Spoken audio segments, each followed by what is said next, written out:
Hey everybody, I'm Austin Jordan. I am a Comms 2300 TA. I work under Dr. Langford, and we decided that to get the best out of this course, we're all going to be recording a certain video, and this is the third video that you guys will be watching, and it'll be done by me. So, if you're lucky enough to have me every couple days over the semester, you'll get to know me a little bit better. But for everybody else, I'm just Austin. That's all you gotta call me.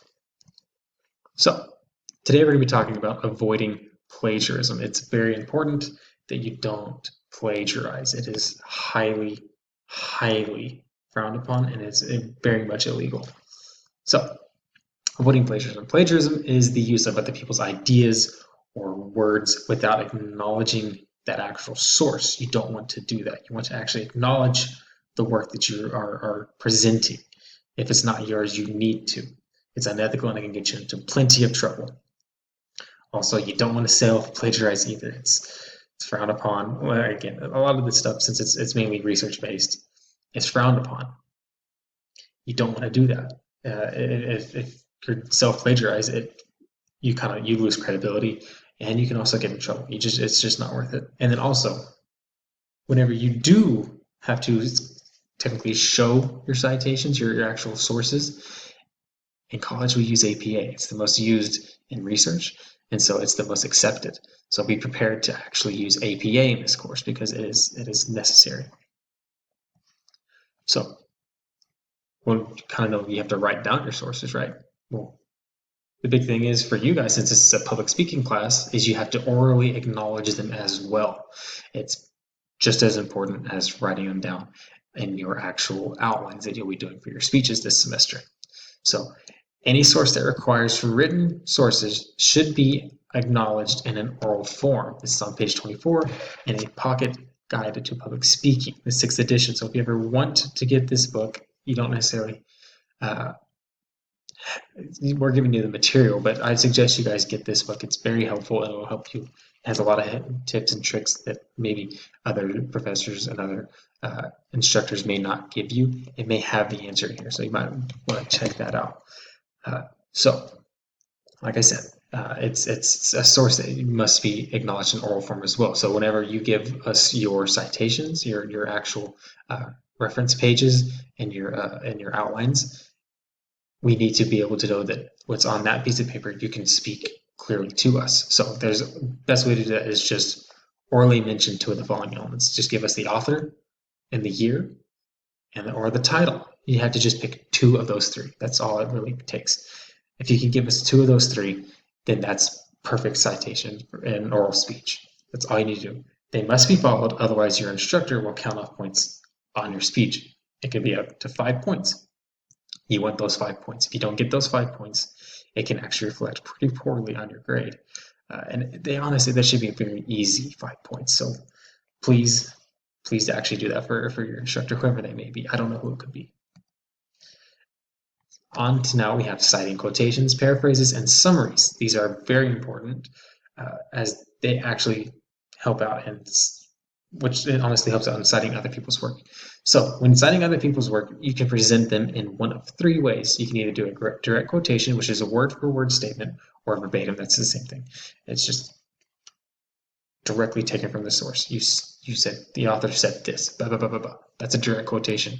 Or you could paraphrase, which is simply just a restatement of someone else's ideas in your own words. We've all done that in writing papers. It's easy. And then you have your summary, which is a brief overview of someone else's ideas. These are all very simple, very easy, honestly. All three of them work very well. It's pretty much up to you as the writer and as the storyteller, whatever you're saying, whatever you're presenting. It's up to you on how you want to do that. As long as you do one of those three, it can really help you out in what you have to do for your work. All three of them are accepted. Most of the time we hear direct quotations just because it's pretty easy to go word for word. But whenever you're actually having to orally cite them, you mainly hear a paraphrase or a summary, which is totally fine. But these are the best ways you can present them. Direct quotations can be a little tough, but it's not necessarily impossible. It's just in my experience, I've just mainly seen students use paraphrasing or summaries. So either one's fine. Don't worry about it. pick one of the three. It works totally fine. I'd suggest whenever you do your speeches that you kind of mix it up, throw in, you know, more than just one of them. Don't just give me only summaries, or don't give your instructor only summaries. Throw in some direct quotations, throw in some paraphrasing. It really helps out a long way. It makes your speech feel a little bit more alive, a little bit more vivid, a little bit more energized. And then you kind of know a little more about what you're talking about whenever you can throw in more than just one singular item, right? And then on to fair use, copyright, and ethical speaking. Now, this is very important as, well, you can't just take someone's work. It's unethical, it's not right. So we have some definitions that you definitely need to know. So for a copyright, it's a legal protection afforded to the creators of the original literary and artistic works. I literally took this from the book. It's on page 27. So if you have the book, you can look at it. It's really worth looking up, and it's really handy, and it really helps out with your speeches. So essentially, it's this artist's work. They literally went and got a copyright. They got a physical form, a physical documentation saying, this is my work. You cannot use it without permission. If you can't get permission, sorry. And it can be kind of tough to get permission. Most of the time you kind of see, if you see something copyright, you can pay to use it. You see this a lot in music, and the same thing goes for other works, right? You can pay to use it. Some people who create things have a direct link to their contact, where you can get it from them, or you can just pay on the website that they allowed. So it's usually how it goes. You tend to have to pay. And then you also have your public domain. So that's a lot of characters, a lot of cartoon characters, I should say, tend to fall into this. You don't really see that with Disney or with like Warner Brothers, like Looney Tunes. You more than likely won't see Mickey Mouse fall into it, even though he should have fallen into it like a year or so ago. So, but essentially, it's anyone can reproduce it.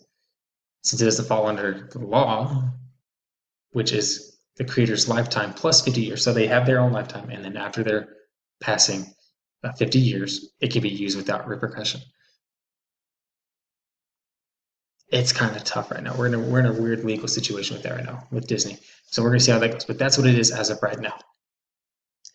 It can be used without repercussions. It's honestly pretty useful. There's a lot of public domain things that you can use. They are really helpful. I believe the Happy Birthday song just fell into it, not one of the people gave up the right to it. So